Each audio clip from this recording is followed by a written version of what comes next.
희귀 광물을 손에 쥔 중국의 행동은 자원 민족주의로 해석할 수 있습니다. 시장 원리를 기반으로 한 경제적 원칙 대신 자원에 대한 민족적 주권을 일방적으로 주장하는 행위죠. 그러니까 일단 자국 내 자원을 가지고 있는 거 이거 굉장히 중요합니다. 실제로 이제 자원이라는 게 돈을 벌기 위해서도 있지만 또 한 단계로 내려가면 이제 안보의 차원이 있는 거죠. 아마 이제 조금 이런 것들이 값어치가 높아지면은 이제 그런 국가들마다 그런 자원 민족주의에 대한 영향이 커질 거예요. 광물 자원을 보유하고 또 이를 가공하는 기술력을 확보하는 것이 곧 국가의 힘이자 무기가 될 수 있는 겁니다.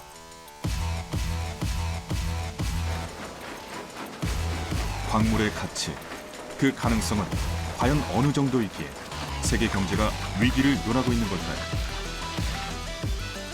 그리고 우리는 이 땅의 토종 광물에서 이 시국을 헤쳐나갈 해법을 찾아낼 수 있을까요?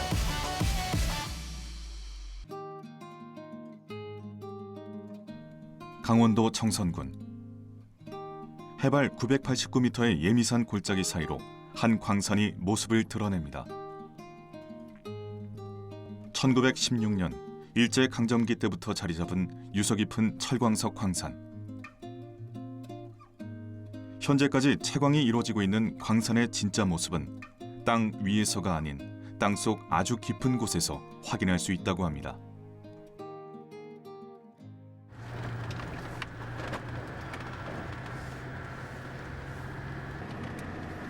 갱도는 전용 차량을 이용해 출입합니다. 사람이 걸어다니기엔 갱도의 규모가 상상 이상으로 크기 때문이죠. 갱 입구에서부터 약 한 4km 정도 내려갈 겁니다. 이대로 이렇게 4km 내려가나요? 예. 포장도로처럼 매끄럽게 갈 수는 없지만 중장비가 여유 있게 오갈 정도로 규모가 상당한 갱도. 그만큼 인프라 시설 또한 저 깊은 곳까지 구축돼 있습니다. 칠흑 같은 어둠을 뚫고 제작진이 향한 곳은 바로 막장인데요. 채광의 시작점이기도 하죠. 암석을 뚫는 거죠. 그 천공 작업이라고 하는데 그 천공 작업을 하기 위해서는 저희가 이제 전기가 들어가야 되고 물 라인이 가야 되고 그래서 그걸 저희가 시설 작업이라고 하는데 왼쪽에 보시면은 여기 물 배관이 있고 전기 케이블이 있는데 그런 거를 지금 이제 시설을 설치하는 그런 작업을 하는 분들이 많으십니다. 갱도의 끝, 굴진을 계속하려면 막장에서의 천공 작업이 필수적입니다. 안반에 화약이 들어갈 구멍을 뚫는 작업인데요. 자세히 보니 가늘고 긴 초대형 드릴을 회전시키며 안반 깊숙이 구멍을 뚫습니다. 그 깊이가 깊을수록 폭약의 효력이 더 크게 나타나는데요. 이곳에선 한 번에 20m에서 50m까지 천공할 수 있는 특수 차감기들을 사용한다고 합니다. 이와 함께 열을 식히는 물 공급과 전기 시설 등이 갖춰져야만 보다 안전하고 효과적인 채광이 가능하죠.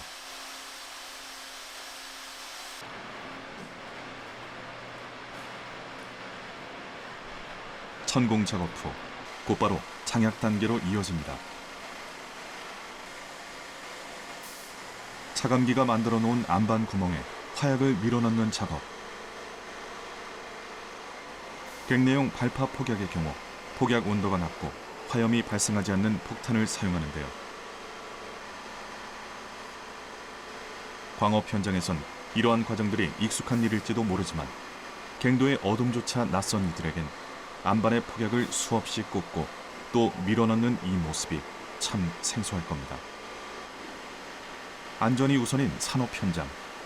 사용하는 화약 또한 기능이 다양하게 개발되고 있어 안전성뿐만 아니라 내수성, 내한성 등이 높다고 하네요.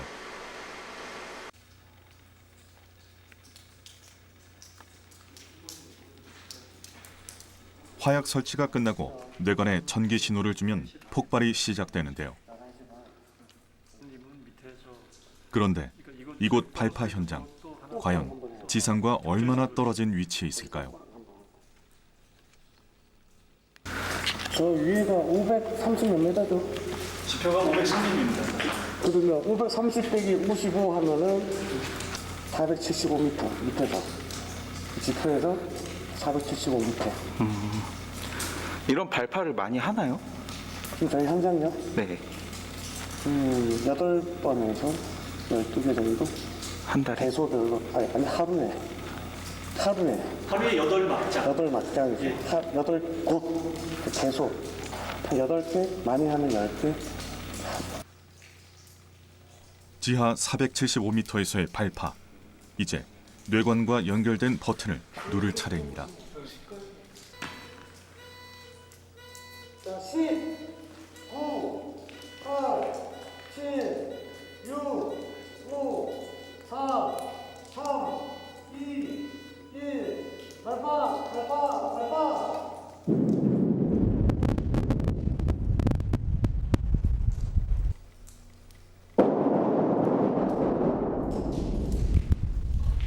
예미산 골짜기를 울리는 묵직한 폭발음.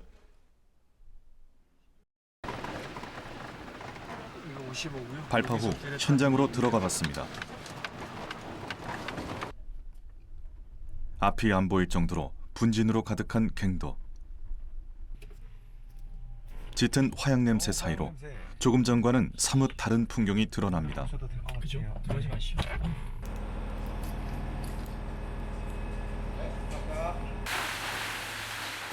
아직도 발파의 여운이 남은 듯 계속해서 쏟아지는 암석들. 바로 철광석입니다. 철을 함유하고 있는 광석. 흔히 우리가 쇠붙이로 생각하는 품목들의 소재가 바로 철광석이죠. 경제적인 가치로 직결되는 대표 광물. 철광석은 조선업계, 자동차업계, 전기전자업계 등 각 산업의 기초 소재가 되기 때문에 그 가치는 곧 국가 경쟁력이라 할 수 있습니다. 아주 오래된 지층에 매장돼 있는 철광석은 우크라이나, 러시아, 브라질, 중국, 호주 등에 편중돼 있는데요. 이들 국가의 매장량은 세계 매장량의 3분의 1을 차지합니다.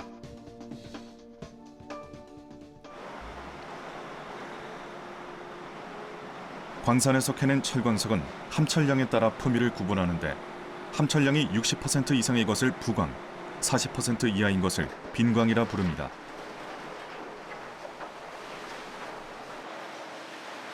품위가 낮은 빈광도 최근엔 빈광 처리법을 활용해 제철용으로 이용하고 있죠. 하지만 한 해 평균 우리나라의 철광석 생산량은 국내 사용량의 1%에 불과한 실정입니다.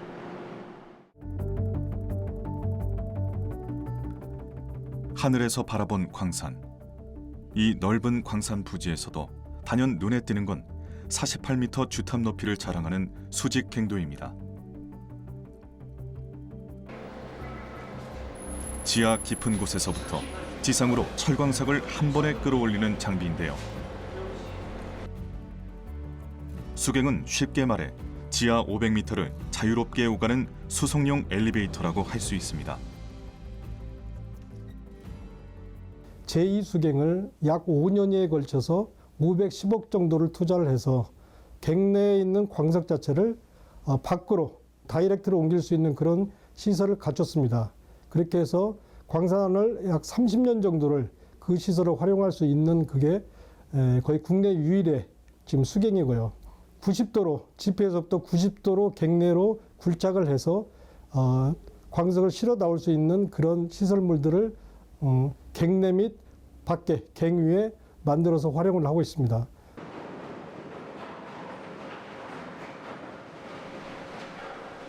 하루 8개 혹은 10개소 막장에서 생산되는 철광석의 양은 규모가 상당합니다. 이 많은 광석을 지상으로 옮겨야 하는데 트럭을 이용한다면 시간과 운반 비용이 많이 소요되는데요. 이러한 문제를 해결한 것이 바로 수갱 시설이죠.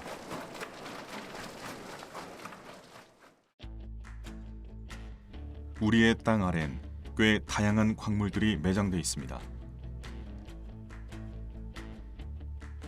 광물의 가치를 현재의 산업이 필요로 하는 원료로 순위를 매기기 때문에 주요 광물 생산량이 적은 우리나라는 광물 수입국으로 분류돼 있지만 분명 경쟁력을 지닌 광물들은 존재합니다. 그렇다면 시추함추로 본 가능성 있는 토종 광물은 어떤 것들이 있을까요? 향후에 되면 계속 공급할 수 있는 석회석 광석은 뭐 무궁무진한 건 아니지만 그래도 상당히 괜찮다고 할 수 있고요. 그리고 반도체 만드는 규석광산, 그것도 일부분 고품위는 많이 없지만 그 저품위를 좀 탈취를 한다든지 해서 저품위를 고품위화 시키는 그런 규석광산도 좀 괜찮을 것 같고, 그리고 고령토광산, 그리고 납석, 그리고 불석, 그리고 벤토나이트 같은 비금속 종류들은 어느 정도 가능성이 있어요.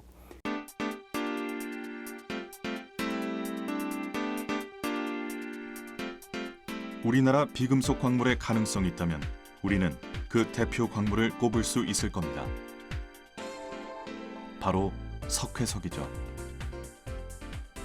이곳은 충청북도 제천에 위치한 석회석 광산입니다. 국내의 석회석 산지는 강원도 남부 지역과 충북 단양, 그리고 이곳 제천 지역을 들 수 있는데요.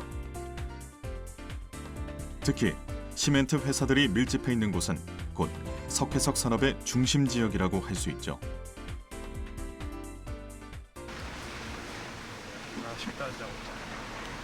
이곳 석회석 광산은 갱내 채광이 이루어지고 있었는데요. 철광석 광산과는 또 다른 분위기. 약 50년 전 광산이 문을 연 이후부터 끊임없이 채광이 이루어진 만큼 반세기의 흔적이 녹아 있는데요.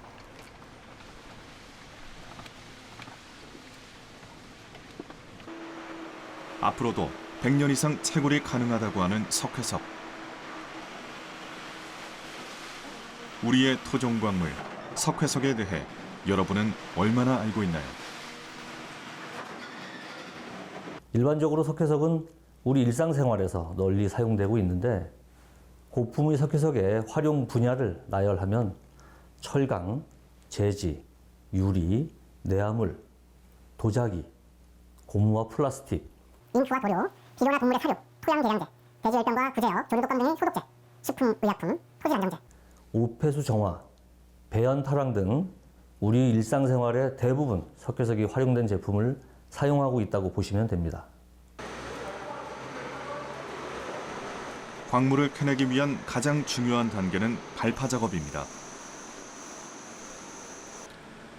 석회석 생산에 사용되는 채광법은 노천 채광과 갱내 채광으로 나눌 수 있는데요.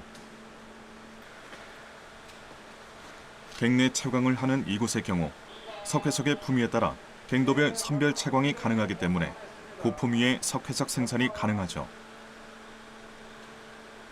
이제 발파 준비를 모두 마친 것 같은데요. 긴장되는 순간 발파 버튼이 눌러졌습니다.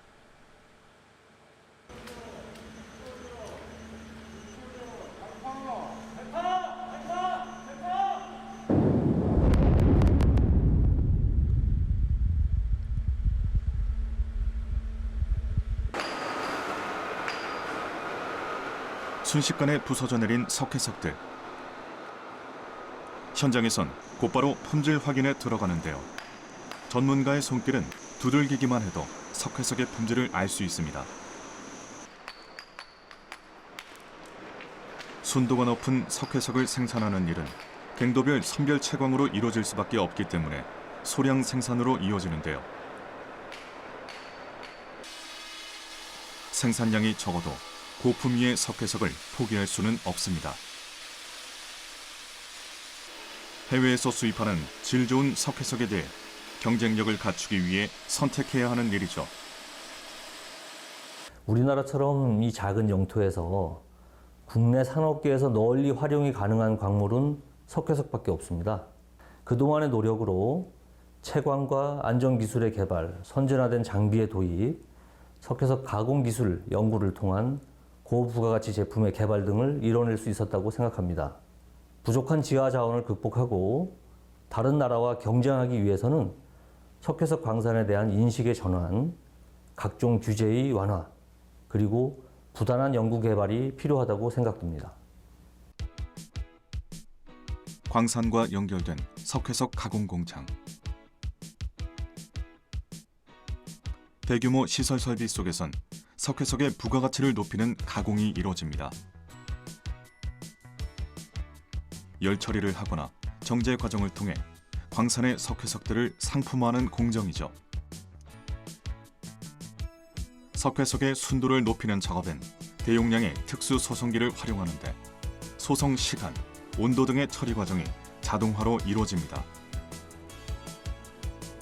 첨단 시설이 접목되며 순도에 따라 활용도가 다양한 석회석 응용 산업은 보다 안정적인 품질의 소재를 제공받을 수 있죠. 오랜 시간 움직여온 광산과 가공시설은 관습과 낡은 옷을 벗고 석회석의 새로운 미래를 준비하고 있습니다. 철을 생산하는 데 필수적인 소재, 종이를 만들거나 페인트를 제조할 때도 살균을 위한 소독제, 각종 유리그릇, 도자기나 우리가 매일 사용하는 치약의 소재로도 사용되는 이 광물. 네, 바로 석회석입니다. 우리 생활을 구성하는 대부분의 물품 성분 중 빠지지 않는 석회석은 생활 광물이라고도 불릴 만큼 다양하게 활용되고 있는데요. 그 종류만 해도 무려 3,000여 가지. 토종 광물 중 가장 경쟁력을 갖춘 석회석이지만 여기에 그치지 않고 앞으로의 가치를 더욱 높이기 위해 연구를 이어가는 곳이 있는데요. 한국 석회석 신소재 연구소를 찾았습니다. 연구소 곳곳에서 볼 수 있는 핵심 소재, 석회석은 가장 먼저 분쇄기로 향합니다.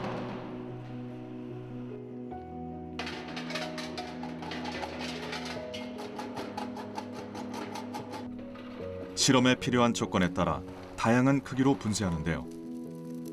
방법은 조금씩 다르지만 연구진의 일은 석회석의 순도를 높이는 것에 집중돼 있죠.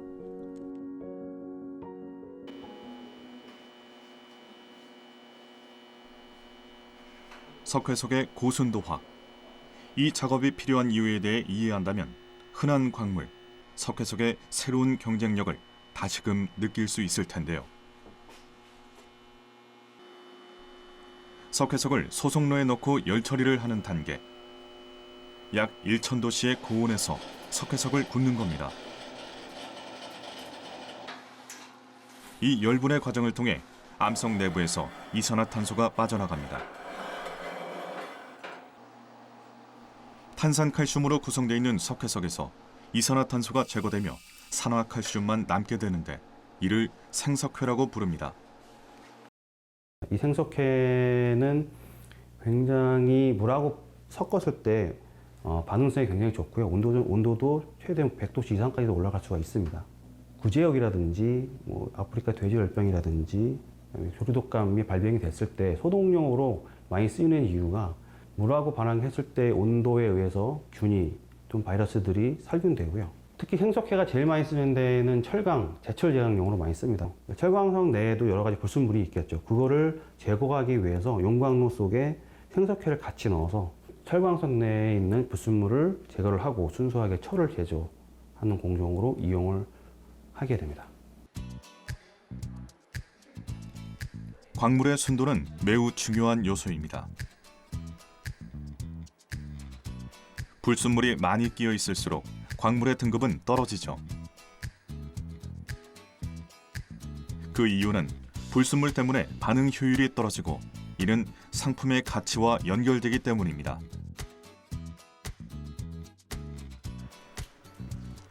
생성 시기가 고생대로 추정되는 한반도의 석회석은 오랜 세월 지각 변동을 겪으며 그만큼 불순물이 섞이게 됐고 중저품 석회석의 가치를 높이는 처리 기술을 개발할 필요가 있는 겁니다. 석회석의 주성분인 탄산칼슘을 합성하는 방법도 있습니다. 생석회를 물에 섞어 소화시킨 다음 이산화탄소를 주입하는 실험. 합성 탄산칼슘을 생산하는 과정인데요. 주입하는 이산화탄소의 농도에 따라 필요로 하는 소재용으로 제조할 수 있는 고순도 석회석 활용 기술이죠. 탄산가스를 합성시키는 여러 가지 온도라든지 고체와 액체의 비율이라든지 그런 것들을 조절을 통해서 입자의 형태를 여러 가지 형태로 바꿀 수가 있고, 이 형태에 따라서 좀 더 유리하게 작용이 돼서 응용될 수 있는 분야가 따로 있습니다. 그거를 자유롭게 조절을 할 수가 있기 때문에 그런 이점으로 합성 탄산칼슘을 생산을 해서 여러 가지 용도로 사용을 하고 있습니다. 국내에서 자급자족이 가능한 유일한 광물. 광범위한 활용 분야 때문인지 석회석은 부가가치가 낮은 광물로 인식하는 분들도 있을 겁니다. 하지만 이렇게 생각해보면 어떨까요? 모두가 우리에게 광물을 수출하지 않을 때 수요와 공급에 흔들리지 않을 광물은 무엇일까요? 우리에게 풍족한 광물 자원이 존재한다는 것을 인식하고 기술력으로 광물의 품위를 높여 사용한다면 석회석이란 자원의 가치는 앞으로 한층 높아지지 않을까 하는 기대를 가져봅니다. 그 해외에서도 자국에 있는 이 광물 자원의 보호 정책을 많이 지금 펼치고 있기 때문에 수입이 앞으로는 더욱더 어려워질 것입니다.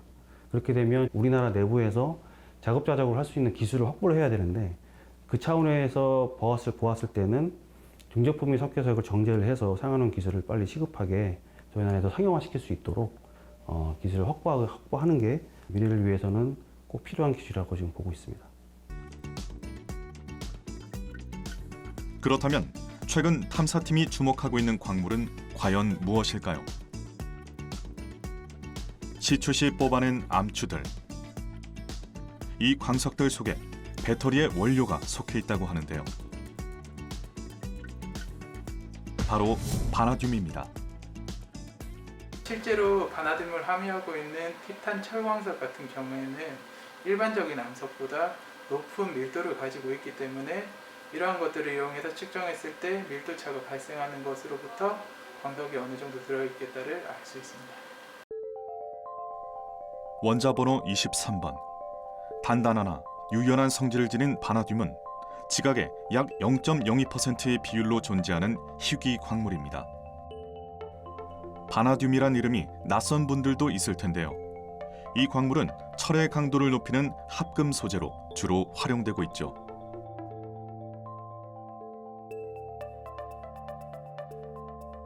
강철을 만드는 이 희귀 광물이 최근 주목받기 시작한 이유는 스마트 그리드 및 신재생 에너지 분야에 사용되는 대용량 에너지 저장 장치 ESS의 주요 소재로 사용될 수 있기 때문입니다.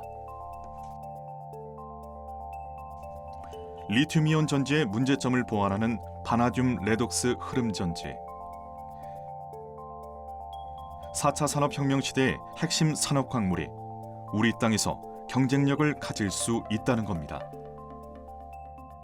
현재 바나듐 전 세계 생산량의 한 80% 이상이 이 VTM 광석에서 회수되고 있다고 생각하시면 됩니다. 2019년도에 나온 자료를 보면 이렇게 중국에서 사용하는 중국이 바나듐을 굉장히 많이 생산하는 나라인데 생산하는 거기에 보면은 광석의 바나듐이 V2O5 기준으로 한 0.2%에서 0.3%라고 알려져 있어요. 근데 우리나라에서 지금 현재 저희가 연구하는 거는 0.4에서 한 0.6% 정도 되니까 그거보다 한 50%에서 2배 이상 높은 거죠. 그러니까 품위만 봤을 때도 굉장히 경쟁력이 있다고 볼 수 있습니다.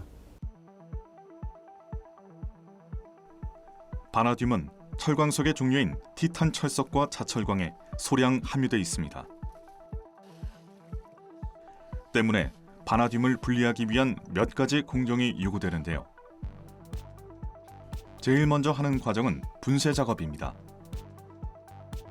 크기가 크고 품위가 높은 바나듐은 분리하기 쉽지만 대부분 미립자로 섞여 있어 함유 광물을 전체적으로 작게 분쇄해야 하죠.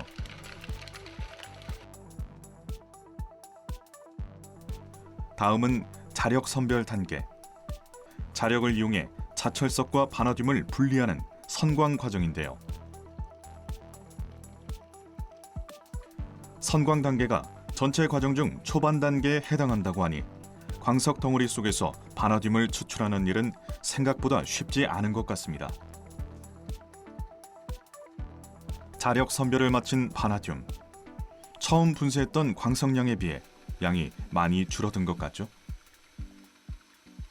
광석을 1차 파쇄와 2차 파쇄를 통하여 단체 분리를 하게 됩니다. 단체 분리를 통하여 이 바나듐이 단독적인 입자가 나오게 한 다음에 자력 선별을 하게 되는데요. 자력 선별 같은 경우에는 이 바나듐 같은 경우에는 마그네타이트 자철석 안에 그 바나듐이 치환되어 있기 때문에 이 자철석을 회수하기 위하여 이 자력 선별을 이용하여서 바나듐을 회수하는 그러한 과정을 거치고 있습니다. 선광 작업으로 얻은 바나듐은 바나듐 정광이라 부릅니다. 정광 속에서도 바나듐을 뽑아내야 하는데요. 이번엔 열처리입니다. 회전하는 소성기에 바나듐 정광을 나트륨염과 함께 넣고 고온에서 반응시키는 단계. 이렇게 고온에서 바나듐 정광을 구워내는 이유는 바나듐이 물에 잘 녹는 성질을 갖도록 만들기 위해서입니다. 이 연배서 단계는 고체 상태에서 반응을 높이는 바나듐 생산 공정의 핵심 단계라고 할 수 있죠. 바나듐 정광을 이제 받아서 그 정광을 온도에 따라서 로스팅해서 나중에 있을 수침출에 좀 더 용이한 형태로 바꾸어주는 과정입니다. 바나듐 정광이 지나가면서 그 회전을 하게 되고요.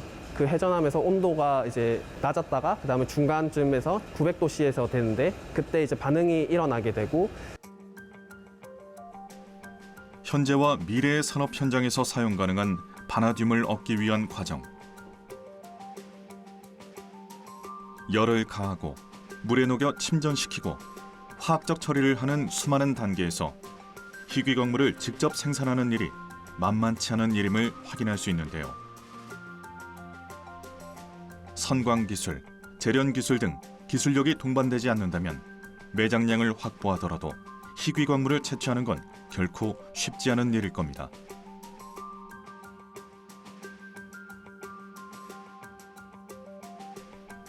붉은 빛을 띠는 이 가루 형태의 광물이 모든 공정을 마친 바나듐 옥사이드입니다. 실제 산업계에서 바나듐은 이러한 형태로 판매된다고 하는데요.